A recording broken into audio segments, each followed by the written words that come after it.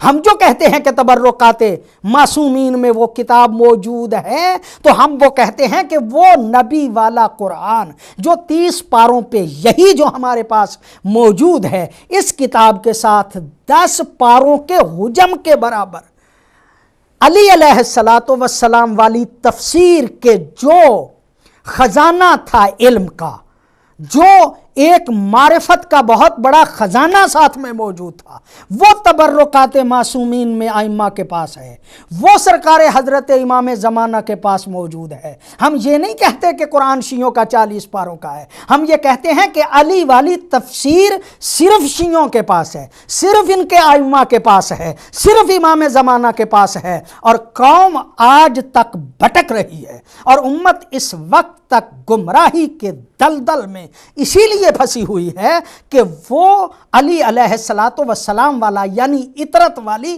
تفسیر نہیں لی گئی، ان سے اس کی تشریح جو ہے وہ نہیں پوچھی گئی. اس بات کو نقل کیا ہے ذہبی نے، جامعۃ الازہر کے بہت بڑے عالم ذہبی، شیخ ذہبی بڑا نام ہے ان کا. ان کی کتاب ہے التفسیر والمفسرون.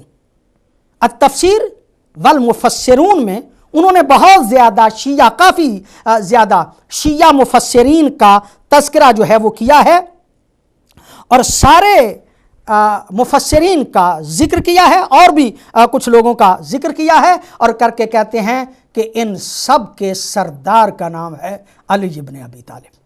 یعنی علی اس ہستی کو کہتے ہیں کہ جس طرح سے انہوں نے تفسیر کی، پہلے وہ مفسر قرآن کہ جن کو واقعاً مفسر قرآن کہا جا سکتا ہے، وہ حضرت علی علیہ السلام ہے. سیوطی کا حوالہ دیتے ہوئے پھر مفسرین قرآن کا ذکر کرتے ہیں اور کہتے ہیں کہ ابن مسعود مفسر قرآن ہے، ابن عباس مفسر قرآن ہے، ابی بن کعب مفسر قرآن ہے، زید بن ثابت مفسر قرآن ہے، اور ان کے علاوہ بھی کئی ایک مفسر قرآن کا ذکر کیا، اور ذکر کرنے کے بعد کہا اما علی بن ابی طالب علیہ السلام فہو اکثر الخلفاء الراشدین روایتا عنہ فی التفسیر۔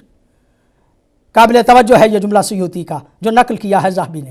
وہ کہتے ہیں سارے مفسرین کا ذکر کر کے، ابن عباس کا، ابن مسعود کا، زید بن ثابت کا، ابی بن کعب کا، ان سب کا تذکرہ کر کے کہتے ہیں کہ سب سے اوپر علی ابن ابی طالب ہے، اور پھر صرف یہ نہیں کہتے بلکہ کہتے ہیں کہ علی ابن ابی طالب خلفائے راشدین میں سے سب سے زیادہ مفسر قرآن تھے۔ یعنی خلفائے راشدین اگر سرکار حضرت امام حسن مجتبیٰ تک بھی شمار کیا جائے، ویسے تو حضرت امام حسن مجتبیٰ کے پاس علم علی جو ہے وہ موجود تھا، یقیناً وہ بھی علم علی کے وارث تھے، لیکن یہاں پہ جب انہوں نے کہا کہ اکثر و خلفاء راشدین تو وہاں پہ ان کی چار ہی عموماً مراد لی جاتی ہے۔ وہ چار خلفاء حضرت ابوبکر، حضرت عمر، حضرت عثمان اور حضرت علی، ذہبی یہ کہتے ہیں کہ ان سب میں سے جو روایت تفسیر میں جو روایات بیان کرنے والے ہیں وہ حضرت علی علیہ السلام ہیں۔ کالر ایک میرے ساتھ ہیں جی، السلام علیکم۔ السلام علیکم۔ علیکم السلام، کون بھائی جی؟ جی میں کالر سے محمد اقبال بول رہا ہوں۔ جی محمد اقبال صاحب۔ جناب میں یہ بات عرض کرنا چاہتا ہوں کہ قرآن مجید کا نزول جو ہوا ہے اس میں جب قرآن مجید مولا اسلام سے نہیں لیا گیا، اور جو آج لوگ قرآن کو جلا رہے ہیں، اور وہ جو لوگ جنہوں نے قرآن کو جلایا ہے وہ ان کو کہتے ہیں کہ یہ کافر نے قرآن جلایا ہے، لیکن اس وقت جنہوں نے قرآن جلایا ہے ان کو بڑھا چڑھا کر پیش کرتے ہیں، اور مولا اسلام سے قرآن نہیں لیا گیا ہے۔ اس طرح آپ دیکھیں کہ نبی پاک نے فرمایا ہے کہ علی میں علم کا شہر ہوں، علی اس کا دروازہ ہے، اور لوگوں نے دروازے سے قرآن نہیں لیا ہے، بلکہ کوئی کہتا ہے یعنی کہ ایک دروازے کے علاوہ قرآن مجید لینے کا مطلب یہ ہے کہ دیوار پھلانگنا یا چھت سے آنا یا یہ چور کہلاتا ہے، بلکہ بڑی نوازش، بڑی مہربانی محمد اقبال صاحب اکاڑا سے آپ نے کال کی اور پروگرام میں شامل ہوئے۔ آپ نے کوئی سوال نہیں کیا، بنیادی طور پہ آپ نے ایک وضاحت پیش کی۔ ہم آپ کی خدمت میں یہ عرض کر رہے تھے کہ پھر ذہبی نے ایک اور جگہ پہ نقل کیا ہے اپنی اسی کتاب التفسیر والمفسرون میں۔ کالر ایک اور میرے ساتھ ہیں جی، السلام علیکم۔ وعلیکم السلام علیہ صاحب، میں سمرا بول رہی ہوں لوٹن سے۔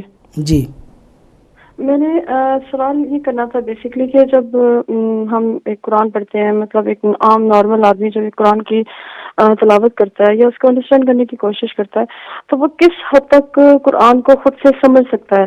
اگر وہ جب کچھ چیزوں کو جیسے کچھ آیات ہوتی ہیں محکمات میں، متشابہات میں، اس کے لیے پھر ہمیں تفسیر کی ضرورت پڑتی ہے۔ جب تفسیر کے لیے آپ کا ایک بلیف ہوتا ہے ایک مولانا پہ، ایک عالم پہ، تو جب اس کے پاس جایا جائے یا اس کی تفسیر کو پڑھا جائے تو وہ مس گائیڈ بھی ہو سکتا ہے۔ تو کس حد تک ہم ان چیزوں سے بچ سکتے ہیں خود سے کوشش کر کے کہ ہم جو مطلب آیت ہمارے سامنے ہے ہم اس کو اس طرح سے ہی سمجھیں؟ کتنا کیسا معیار ہونا چاہیے ایک آیت کو سمجھنے کا؟ بڑی مہربانی، شکریہ۔ پروگرام دیکھتے رہیے، میں آخر پہ ضرور اس بارے میں عرض کروں گا۔ کسی دوسرے مقام پہ ذہبی نے اس بات کو نقل کیا ہے اپنی کتاب التفسیر والمفسرون میں۔ وہ کہتے ہیں کہ حضرت علی کی مہارت قضاء اور فتویٰ میں کیوں تھی؟ ہر فیصلہ حضرت علی کے پاس پہنچتا تھا خلفاء کے زمانے میں بھی، اور فتویٰ بھی سرکار حضرت علی علیہ السلام دیا کرتے تھے۔ حکومتیں کسی اور کی تھی، فتوے اور قضاوت حضرت علی کیا کرتے تھے۔ یہ علی کی مہارت فتویٰ جو ہے، مہارت قضاء جو ہے، اس کا سبب کیا تھا؟ ظاہر ہے کہ وہ علم علی کو اس عنوان سے کہ وہ امام ہیں اور ان کا علم بھی علم وحبی ہے، اس کو تو وہ تسلیم نہیں کرتے تھے۔ انہوں نے کہا اس کی وجہ پتہ کیا ہے کہ حضرت علی علیہ السلام قضاء اور فتویٰ میں اتنے ماہر کیوں تھے؟ وہ کہتے ہیں اس کی وجہ یہ تھی کہ علمہ بکتاب اللہ،